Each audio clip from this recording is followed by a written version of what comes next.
우리 하나님 하늘에 계시니 온천하 만민 주 앞에 찬송하리. 이 천지 만물도 주 앞에 엎드려 그 거룩하신 이름을 높이네. 주 안에 하신 것 끝까지 지키니 저 하늘나라 향하여 복하리라. 주 얼굴 배울 때 내 맘이 기쁘고 영원히 주의 영광을 찬양하리.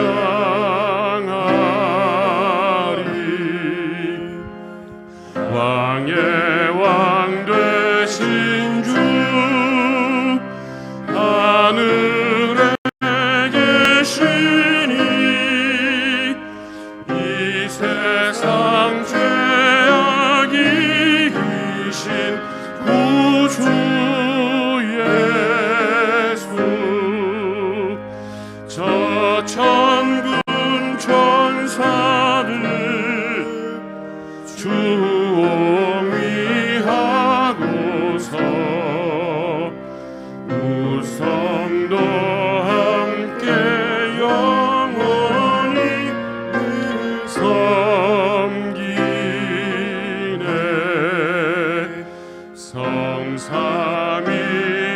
성삼위일체계 승리한 무리들 다 기쁜 소리 높여서 감사드려.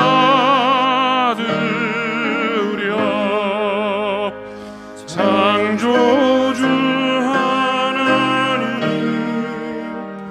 내 주님 되시니 주 앞에 나도 엎드려 경배하네.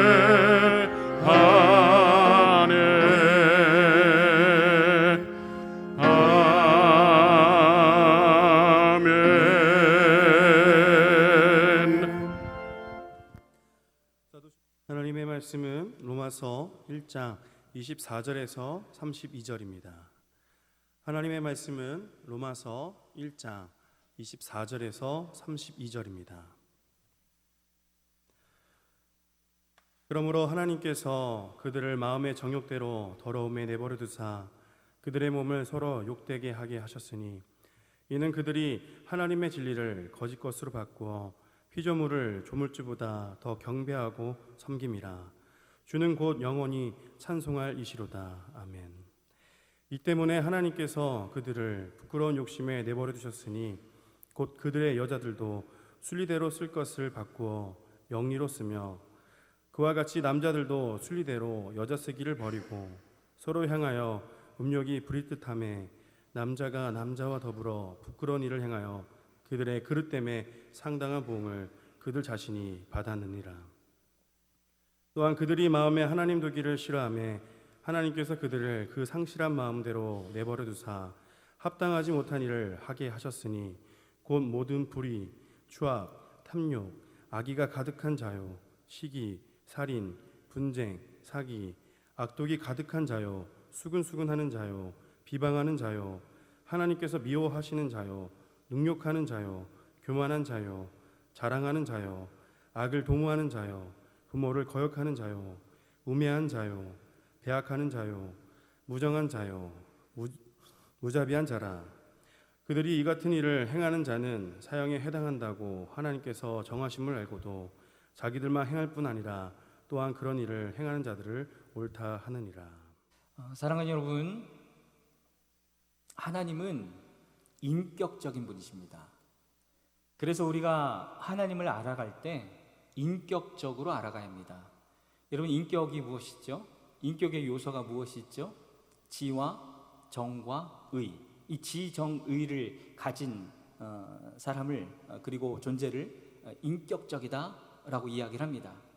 그래서 여러분, 우리가 하나님을 알아가려면 지적인 영역에서도 하나님을 알아가야 하고, 감정적인 영역에서도 하나님을 알아가야 하고, 의지적인 영역을 통해서도 하나님을 알아가야 합니다. 그런데 우리나라는 감정적인 영역 너무 훌륭해요. 예배하다가 은혜 받고, 예배하다가 눈물을 흘리고, 예배하다가 감동받고, 예배하다가 하나님을 사랑하고, 우리의 삶 가운데 그 하나님의 사랑이 지배하고, 우리가 하나님을 섬길 때, 하나님을 알아갈 때 이 감정적인 영역은 참 너무 많이 훌륭합니다. 그리고 의지적인 영역도 너무 훌륭합니다. 여러분, 이 땅에 믿는 이들이 교회와 그리고 주님을 향한 헌신이 참 대단하죠. 아마 전 세계 민족 가운데 우리나라만큼 이렇게 열정적으로 교회를 섬기고 하나님을 섬기는 민족이 또 있을까 싶을 정도로 의지적인 영역으로 우리는 하나님을 너무 잘 섬기고 있고 하나님을 알아왔습니다. 그런데 왜 여전히 저희 어머니처럼 아들아, 그런데 나는 확신은 없다 라고 말하는 사람들이 많이 있을까요? 그 이유는 지적인 영역으로 하나님을 배우지 못했기 때문이에요. 우리가 하나님을 알아가려면 지와 정과 의, 이 세 가지 요소, 이 세 가지 영역 골고루 우리가 하나님을 알아가야 하는데, 사실은 너무나 많은 경우에 지적인 영역에 있어서 하나님이 어떠한 분인지, 하나님을 어떻게 하면 만날 수 있는지에 대해서 잘 알지 못하는 경우가 너무 많이 있습니다.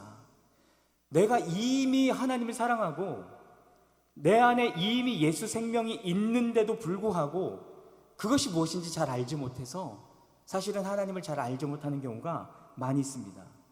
그래서 여러분, 이제 우리가 이 지적인 영역이 채워지면 우리는 이미 정과 의는 충만하기 때문에 하나님을 더 깊이 알아가는 일들이 있게 될 것입니다. 지적인 영역 속에서 우리가 말씀을 들을 때, 우리가 복음을 대할 때, 우리가 십자가를 대할 때, 아, 그거였구나 라고 그 지적인 영역에서 깨달아지는 순간들이 있을 때, 여러분, 우리가 온전하게 이 세 가지 요소를 통해서 하나님을 알아가는 일들이 있게 될 것입니다. 여러분, 주님의 이름으로 축복합니다. 여러분, 하나님을 깊이 알아가게 되길 주의 이름으로 축복합니다. 여러분, 하나님을 아는 것이 능력이고 하나님을 아는 것이 우리에게 생명입니다. 세상에 감당할 수 없는 그 사람은 누구냐? 하나님을 알고 하나님을 경험하는 사람입니다. 여러분 안에, 또한 우리 만석의 모든 성도들 안에 그 하나님을 깊이 알아가는 일들이 있게 되기를 주님의 이름으로 축복합니다. 우리 지난주에 나누었던 말씀을 복습하겠습니다. 요한일서 5장 12절, 데살로니가 후서 1장 10절 우리 함께 읽겠습니다. 시작. 하나님의 아들이 있는 자에게는 우리의 증거가, 아멘. 성경은 명확하죠. 하나님의 아들 예수가 있으면 생명이 있는 것이고 하나님의 아들 예수가 없으면 생명이 없는 것입니다. 이것이 믿어지면 믿음이고 이것이 안 믿어지면 믿음이 아닙니다. 애매한 거 믿음이 아니에요. 믿는 척하는 것, 믿는 셈 피는 것, 이거 믿음이 아니에요. 그래서 명확하게 믿어져야 내 안에 예수 생명이 있는 겁니다. 그 예수의 이름이 내 안에 있는 것입니다. 그러면 어떻게 하면 그 예수 생명이 분명해질 수 있을까? 내 안에 그 예수 생명이 분명하다는 것은 무엇일까? 로마서 10장 17절 우리 함께 읽겠습니다. 그러므로 믿음은 들음에서 나며 들음은 그리스도의 말씀으로 말미암았느니라. 믿음은 우리가 들을 때 생겨요. 그런데 무엇을 듣느냐? 그리스도의 말씀을 들을 때, 그 복음의 말씀, 그 십자가의 말씀을 들을 때 그 말씀이 내 안에 부딪히면서 아, 그거였구나 라고 하는 그 순간, 그 깨달음이 올 때 그 사람 안에 믿음이 들어가는 거예요. 그래서 우리가 너무 잘 알고 있었던 이 로마서 10장 17절 말씀이 사실은 그런 의미였던 거예요. 그렇다면 그 하나님의 말씀이 나에게 부딪힐 때 그거였구나. 그 하나님의 음성, 하나님의 말씀은 무엇인가?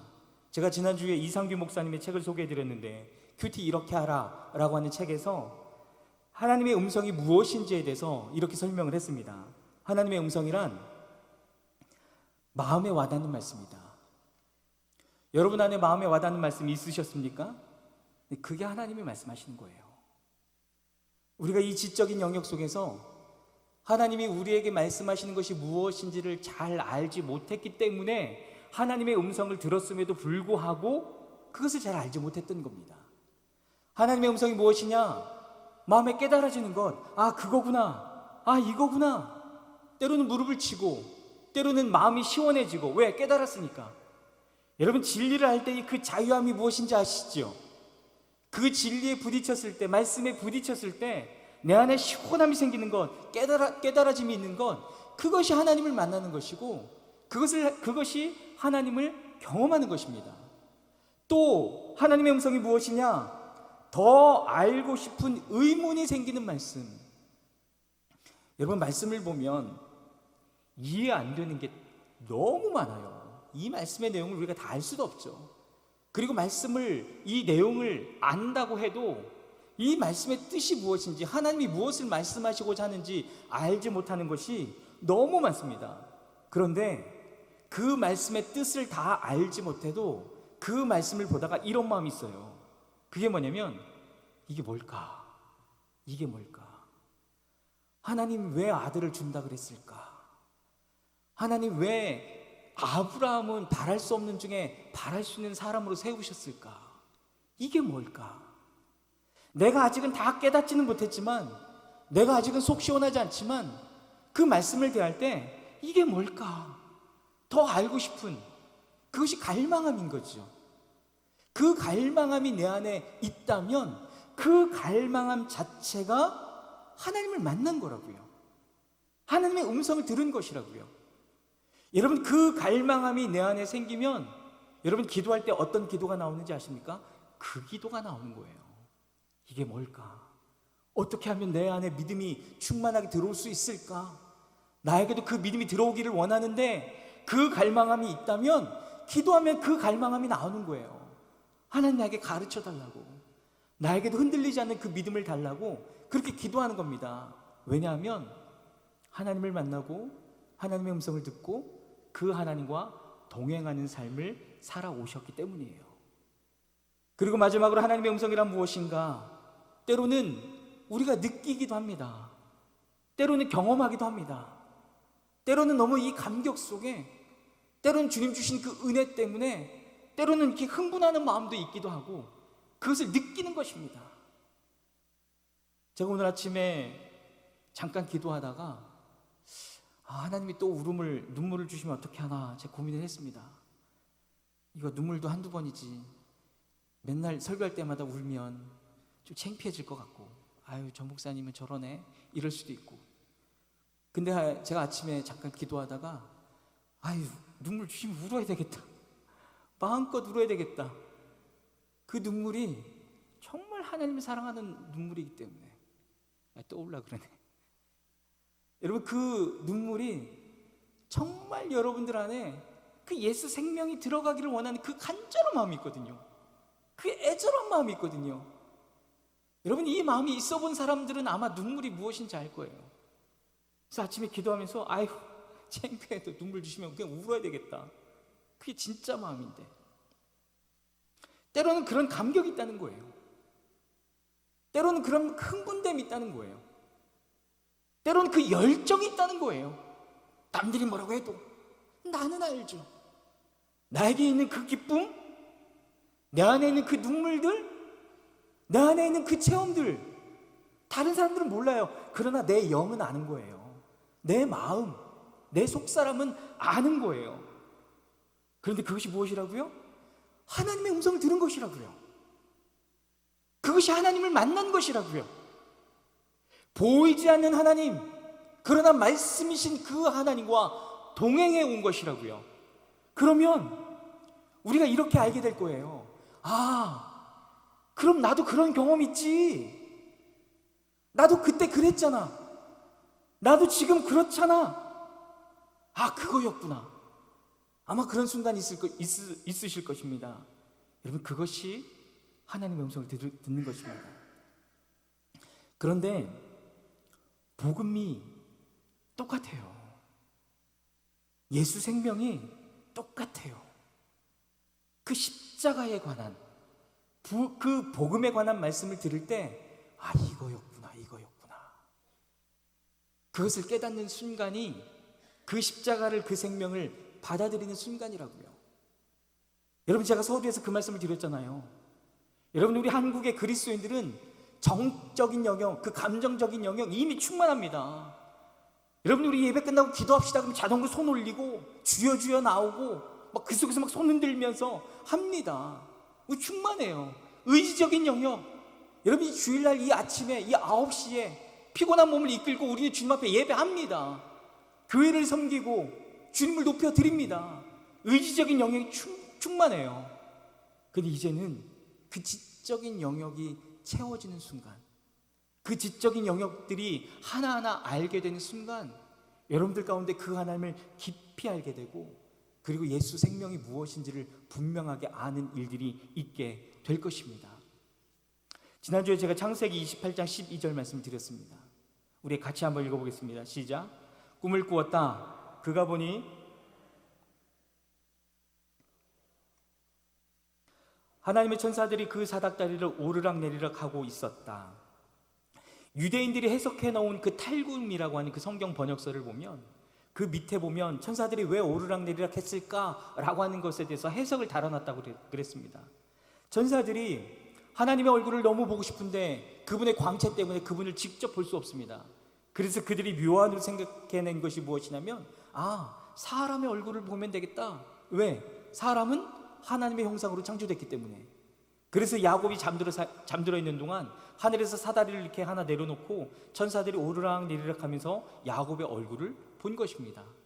이것이 성경적인 내용은 아니지만 유대인들의 그 탁월한 그 진리를 간파하는 그 탁월함이 있다라고 하는 거예요. 그건 뭐냐면, 사람 안에 하나님의 형상이 있다. 사람은 하나님의 형상으로 만들어졌다. 이제 여기까지 지난주 말씀드린 거예요. 여러분, 그런데 아담과 하와가 선악을 알게 하는 나무의 열매를 먹는 순간 아담이 아이를 낳습니다. 그런데 그 아이가 어떻게 됐는지 아십니까? 창세기 5장 3절을 제가 한번 읽어드릴까요? 아담은 130세에 자기의 모양, 곧 자기의 형상과 같은 아들을 낳아 이름을 셋이라 하였고. 선악을 알게 하는 나무의 열매를 먹었습니다. 아담이 그 열매를 먹었습니다. 그 열매를 먹은 이후에 아담이 아이를 낳았습니다. 그런데 그 아이는 더 이상 하나님의 형상이 아니에요. 아담이 아이를 낳습니다. 자기의 형상, 아담의 형상. 이미 선악과로 인해서 죄인이 된 그 죄인의 형상으로 이제는 아이를 낳기 시작한 겁니다. 그래서 하나님의 형상이 아닌 죄인으로 우리가 태어나는 거예요. 이 일에 대해서 시편 51편 5절은 이렇게 이야기합니다. 내가 죄악 중에서 출생하였으며 어머니가 죄 중에서 나를 잉태하였나이다. 그래서 우리는 태어날 때부터 그 죄를 가지고 태어나는 거예요. 그러니까 죄 짓는 것이 너무 자연스럽고 내 스스로 선을 행할 수 있는 능력이 없는 것입니다. 왜? 태어날 때부터 그 죄인이었던 아담의 형상, 죄인의 형상으로 태어났기 때문이에요. 그러면 죄가 뭘까? 죄가 뭘까? 지금 우리 시대 가운데에도, 이 복음이 희미해진 이 시대 가운데에도 여러분, 우리가 죄인입니다 라고 하면 그 말이 먹힐까요? 그럼 죄가 뭘까요? 성경이 말하는 죄가 무엇이냐면, 성경이 말하는 죄는 하나님을, PPT요? 하나님을 주인으로 삼아 그분의 말씀대로 살지 않고 자신이 주인이 되어 자기의 욕심을 따라 자기 마음대로 살아가는 것이 죄입니다. 여러분 이 PPT를 보시고 여러분 다 같이 한번 읽어보기를 원합니다. 성경이 말하는 죄, 시작. 하나님을 주인으로 삼아 그분의 말씀대로 살지 않고 자신이 주인이 되어 자기의 욕심을 따라 자기 마음대로 살아가는 것, 그것이 죄예요. 사실은 야 선악과 먹지 마, 선악을 알게 하는 나무의 열매를 먹지 마, 그거 먹으면 죽어. 사실은 이 얘기가 무슨 얘기인지 아십니까? 아담아, 너는 너의 삶의 주인을 나로 할 것이냐, 아니면 너의 삶의 주인을 너로 할 것이냐, 너의 주인이 누구냐? 사실은 그 질문이에요. 하나님이 우리를 제한하려고, 하나님이 우리를 먹지 못하게 하려고 그렇게 하시는 게 아니에요. 하나님의 형상으로 창조된 인간은 그 하나님을 떠나서는 살 수가 없어요. 하나님 안에서 살 때에 가장 충만한 안정과 기쁨의 삶을 살아갈 수가 있는 거예요. 그런데 아담이 착각을 했죠. 하나님을 떠나서 살 수 있어, 하나님을 떠나서 더 행복한 삶이 있어, 요 에덴 동산의 테두리를 벗어나면 내가 꿈꾸는 유토피아가 있을 거야, 착각을 하고 실제로 하나님을 떠났죠. 그럼 그게 죄예요. 그게 죄라는 거예요.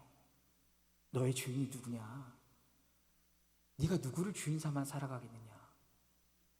죄라고 하는 단어는 헬라어로 하마르티아입니다. 여러분 이 하마르티아는 원어의 뜻이 관역에서 빗나가다예요. 여러분 화살을 쏩니다. 평 쏘면 가운데를 딱 맞추면 10점 만점에 10점, 100점입니다. 그러나 죄가 무엇이냐? 화살을 쐈는데 관역에서 빗나가는 거예요. 죄가 뭐냐면 관역에서 빗나가는 거예요. 여러분 관역의 정중앙, 우리의 삶의 중심, 우리의 주인, 그분이 누굴까요? 그분은 하나님이세요. 우리가 그분 안에 있으면, 우리가 그분을 떠나지 않고 그분 안에 있으면 우리는 기쁘고 행복하고 만족이 있고 안정감이 있고 채워지고 소망이 있고 사랑이 충만합니다. 그 하나님 안에 있으면. 그런데 관역에서 벗어난 거예요. 하나님에서 벗어난 거예요. 벗어나면 기쁠 줄 알았더니 하나님에서 벗어나 보니까 슬픈 겁니다. 그 하나님을 떠나보니 외로운 겁니다. 그 하나님을 떠나보니 괴로운 것이고 두려운 것이고 공허만 있고 목마르고 미운 마음이 있는 거예요. 하나님을 떠나보니. 여러분 우리가 슬프면 뭐 할까요? 술을 마셔요. 여러분 우리가 외로우면 뭐 할까요? 여자들은 남자를 찾고 남자들은 여자를 찾습니다. 왜? 외로우니까. 우리가 괴로우면 뭐 할까요? 남들을 때립니다. 우리가 두려우면 무엇을 할까요? 포기합니다. 우리가 공허하면 뭐 할까요? 내 안에 이 공허, 채워지지 않는 것들을 내가 허영을 통해서 자랑을 합니다. 내 안에 목마르기 때문에 우상을 섬기고 내 안에 미움이 있기 때문에 살인을 하는 거예요.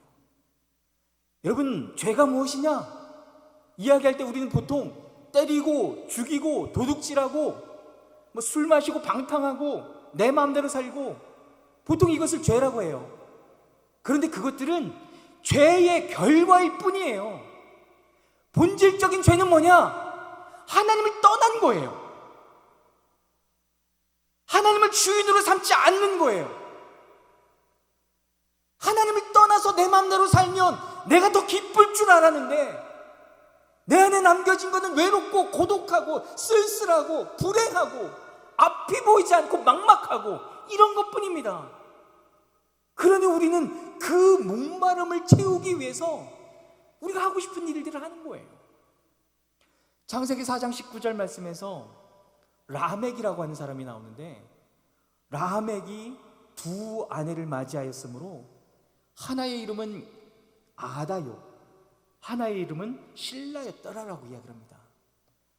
여러분 라멕이 왜 두 명의 아내를 맞이했을까요? 하나님을 떠나 보니까 이 외롭고 이 공허하고 충분한 사랑을 받지 못하고 하나님 떠나니까 그런 마음들이 몰려오는 거예요. 그래서 그 외로움을 해결하려고 내가 이 여자를 만나면 이 여자에게서 그 외로움이 해결될 거야. 그래서 그 여자를 만났어요. 외로움이 해결돼요. 너무 좋아요. 신혼의 삶을 살아가요. 그런데 그것도 잠깐. 또 외로움이 찾아옵니다. 이 외로움을 어떻게 찾을 수 있을까? 내가 저 여자도 데리고 살면 되겠다. 그래서 두 여자를 맞이하게 된 거예요. 그 본질적인 건 뭐라고요? 그 음란함에 빠지는 건 뭐라고요? 하나님을 떠났기 때문에. 그래서 이것을 대체 만족이라고 합니다. 하나님에게서 만족하지 못하고 하나님 외에 다른 것들을 찾습니다. 남자를 찾고 여자를 찾습니다. 고린도전서 6장 16절은 이렇게 이야기합니다. 창녀와 합하는 자는 그와 한 몸인 줄을 알지 못하느냐? 일러스되 둘이 한 육체가 된다 하셨나니. 여러분, 남녀가 건강한 가정에서의 관계가 아니라 결혼 전의 관계나 아니면 결혼 이외의 관계를 맺게 되면 이거 묶이게 돼요. 이거는요, 하나가 되는 거예요. 이거는 단순히 몸을 섞는 게 아니에요. 이거는 우리의 영과 우리의 혼과 우리의 육이 묶여버리는 거예요. 완전히 하나가 되는 거예요. 그러니 이 묶인 채로 다른 이와 결혼을 하면 그 결혼을 생활할 때 결혼 생활은 할지 모르겠지만 이상하게 그 영 안에, 그 정 안에, 그 감정적인 그 영역 안에 그 이상하게 부딪힘이 오는 거예요. 왜? 내 아내가 아닌 다른 묶여버림이 있으니까. 여러분, 그래서 혹시라도 결혼 전에 묶임이 있었다면, 혹시라도 결혼 외에 묶임이 있었다면 여러분, 그리스도의 보혈로 끊으셔야 됩니다. 그 묶임을 끊으셔야 됩니다. 그 그리스도의 보혈로 끊으셔야 내가 지금 하나님이 주신 너무나 아름다운 내 아내와 내 남편과 행복하고 건강한 결혼 생활을 할 수가 있는 거예요. 근데 여러분, 왜 그렇게 묶인다고요? 왜 내 여자가 아닌 다른 여자와 하나가 된다고요? 하나님을 떠났기 때문인 거예요.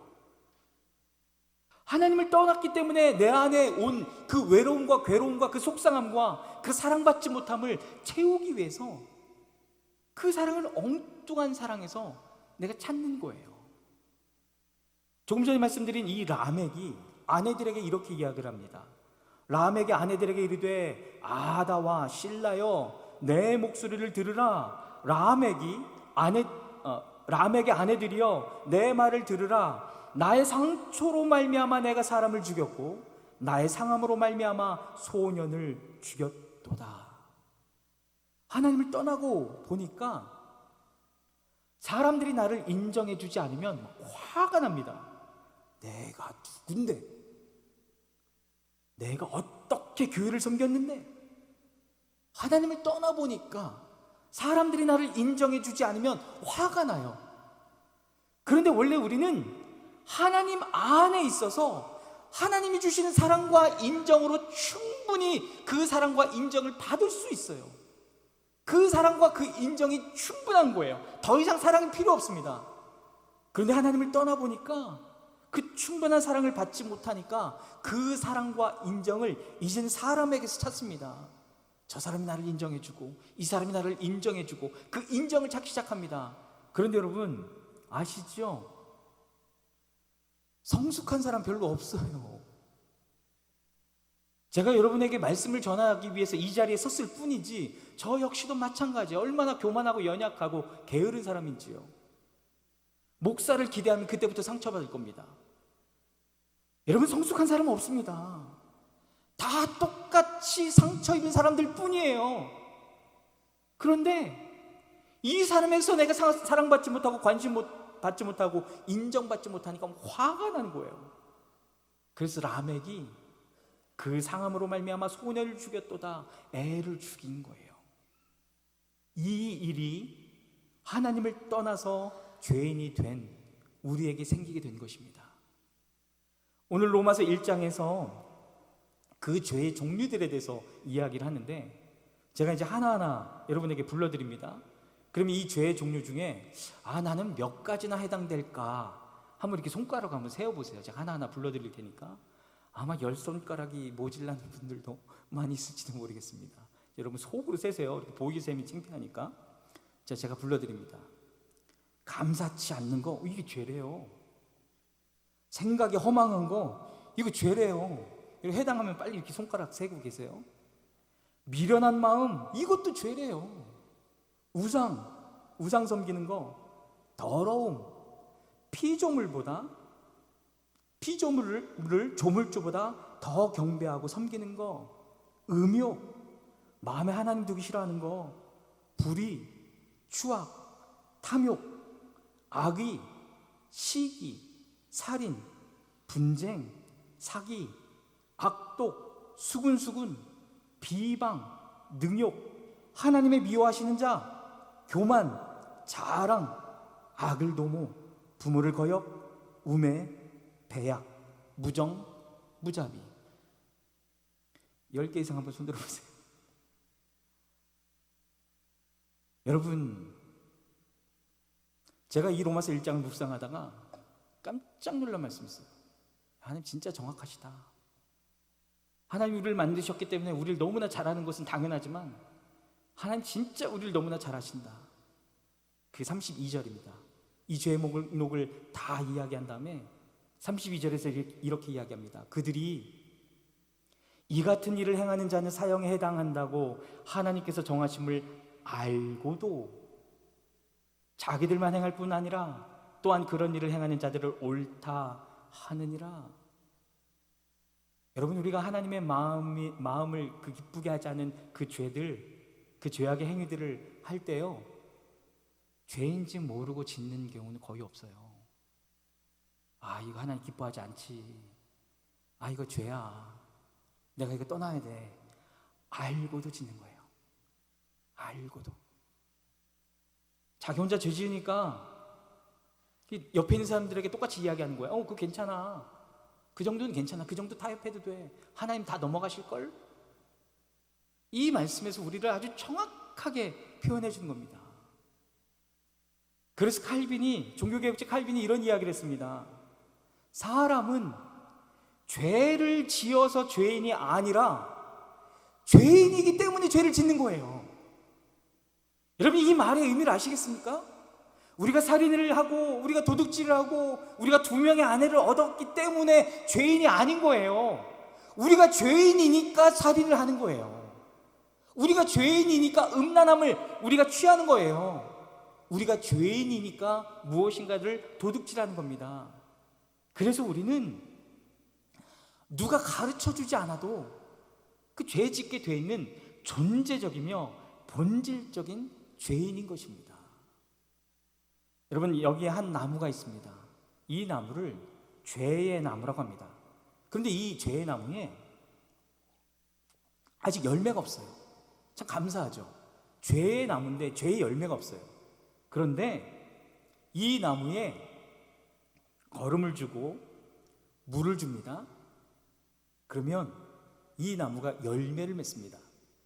어떤 열매를 맺을까요? 죄의 열매를 맺어요. 불의와, 한 번 더 넘겨주시면 감사합니다. 불의와 탐욕과 미움과 거짓말과 살인과 추악의 열매를 맺게 됩니다.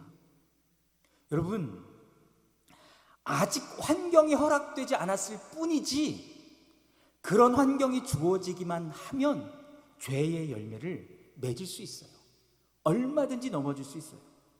여러분, 우리는 예배 잘 드리고 교회 잘 다니고 교회 잘 섬기고 또 헌금도 하고 또 착한 일도 우린 잘합니다.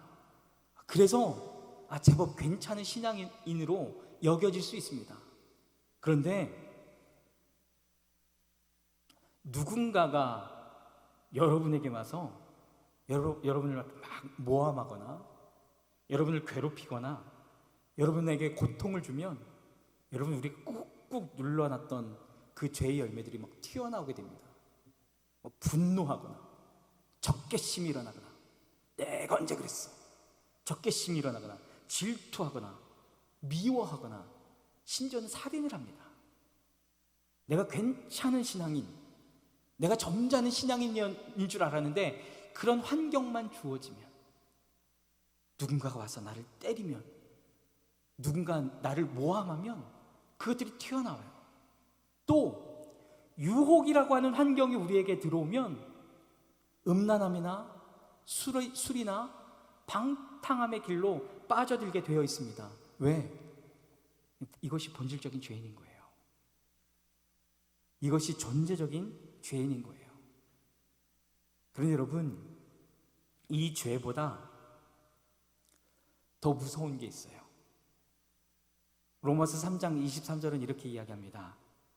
모든 사람이 죄를 범하였음에 하나님의 영광에 이르지 못하더니. 여러분, 하나님 사랑하시죠?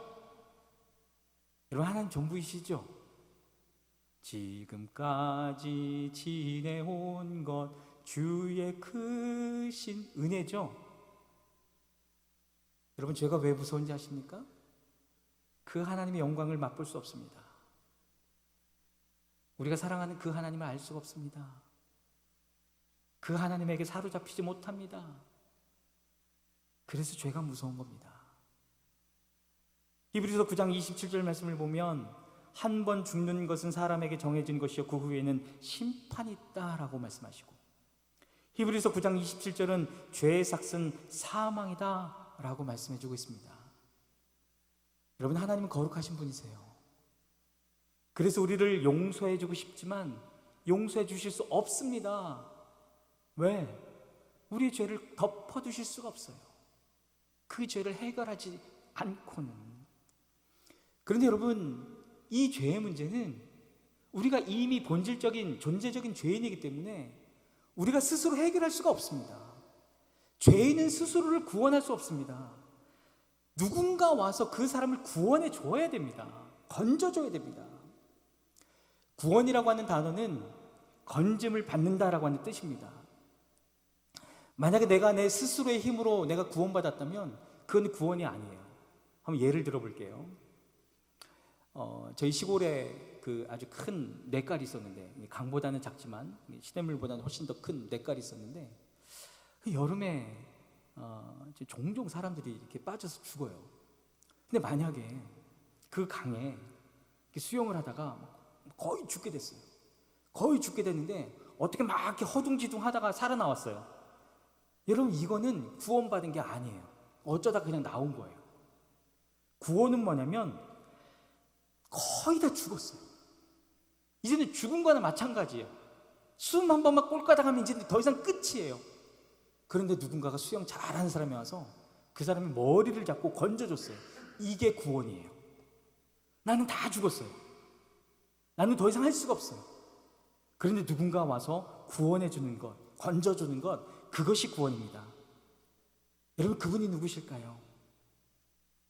스스로 구원받을 수 없는 나를 누군가 와서 구원해 주시는 그분이 누굴까요?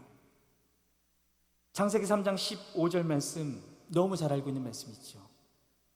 내가 너로 여자와 원수가 되게 하고 내 후손도 여자의 후손과 원수가 되게 하리니 여자의 후손은 내 머리를 상하게 할 것이요 너는 그의 발꿈치를 상하게 할 것이니라 하시고. 여러분, 그 구원자가 여자의 후손이십니다. 바로 예수 그리스도이십니다. 그런데 왜 예수님이 여자의 후손으로 오셨을까요? 아담의 후손으로 오신 것이 아니라, 만약에 아담의 씨를 가지고 아담의 후손으로 오셨더라면 아담이 아이를 낳자마자 죄인의 형상을 낳았거든요. 그래서 아담의 후손으로 왔으면 아무리 하나님의 아들이셔도 그 육신의 그 몸에서 태어나셨기 때문에 예수님도 죄를 유전하시고 태어나실 수밖에 없습니다. 그러나 예수님 여자의 후손으로 오신 이유는 그 죄의 씨, 그 아담의 씨와 상관없이 성령으로 잉태되어서 여자의 후손으로 온 것입니다. 그 죄와 상관없는, 그 아담의 후손과 상관없는 그 구주로 오시게 된 것입니다. 여러분, 이제는 정말 중요한 게 남았습니다. 정말 중요한 게 남아있습니다. 제가 이 순간을 위해서 오늘 참 무거운 주제만을 말씀드렸습니다. 모든 사람들이 반드시 통과해야만 하는 그 순간이 남았습니다. 그 순간이 바로 그 예수 그리스도를 나의 구세주와 나의 주인으로 모셔드리는 순간입니다. 여러분, 그 주님을 모셔드릴 때, 나의 구세주와 나의 주인으로 모셔드릴 때 여러분, 가장 위대한 일들이 여러분들 가운데 일어날 것입니다. 여러분, 그러면 그 예수를 믿는 게 뭘까? 그 예수님을 믿는다는 게 도대체 무엇일까? 여러분, 우리의 믿음의 대상은 이게 명확하셔야 돼요. 믿음의 대상은 예수 그리스도세요. 나더러 주여 주여 하는 자마다 구원받는 것이 아니라 내가 알지 못한다라고 얘기할 수도 있어요.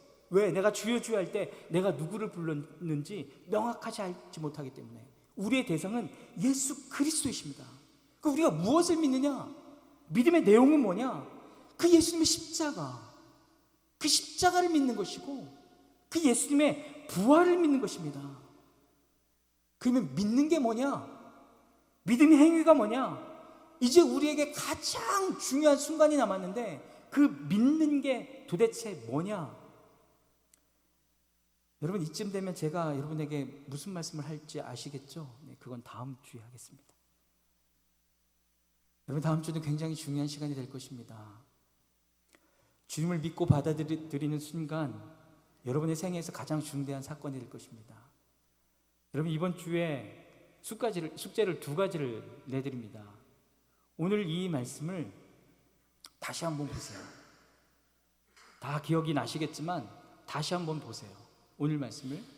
그리고 또 하나는 4월 25일 하나님의 은혜와 긍휼뿐입니다 라고 하는 그 설교를 또 한번 보고 오세요. 이번 주는 2개를 보셔야 됩니다. 오늘 말씀 보시고 그리고 4월 25일에 하나님의 은혜와 긍휼뿐입니다 라고 하는 그 설교를 또 보시고 오시길 바랍니다. 여러분, 제가 얼마나 믿음이 없는 사람인지를 제가 발견했습니다. 제가 바닥을 경험했습니다. 제가 아무것도 아닌 것이 보이기 시작하니까 그때 하나님이 보이시더라고요. 여러분, 예수님의 십자가 구원은 내가 얼마나 죄인인지를 깨닫는 만큼 감격스러운 거예요. 주님의 그 구원은 내가 아무것도 아닌 것을 내가 알게 되고 경험하는 만큼 그 구원이 나에게 다가오는 것입니다. 그러할 때 하나님의 능력이 드러나는 것이고, 그러할 때 하나님의 능력이 여러분을 통해 나타나게 될 것입니다. 여러분, 다시 한번 주님의 이름으로 부탁을 드리는 것은 다시 한번 내가 얼마나 아무것도 아닌 죄인인지를 아시고, 그리고 여러분 다음 주까지 기도하시면서 정말 그 예수 그리스도를 명확하게 받아들일 수 있는 그 순간이 여러분 안에 올 수 있도록 여러분 그렇게 기도하시고 여러분 다음 주 예배에 참여하시기를 바랍니다. 지금은 우리를 죄악에서 구원하신 예수 그리스도의 은혜와 아버지 하나님의 사랑과 성령님의 교통하심과 역사하심이, 주님의 십자가, 주님의 구원, 주님의 복음을 명확하게 알기 위해서 내가 하나님을 떠나 얼마나 존재적인 죄인인지, 내가 하나님을 떠나 얼마나 본질적인 죄인인지를 깨닫고 주님 앞에 고백한 여기 모이는 모든 이들 가운데, 또한 온라인으로 예배한 모든 이들 가운데 지금부터 영원토록 함께 하기를 간절히 축원합니다. 아멘.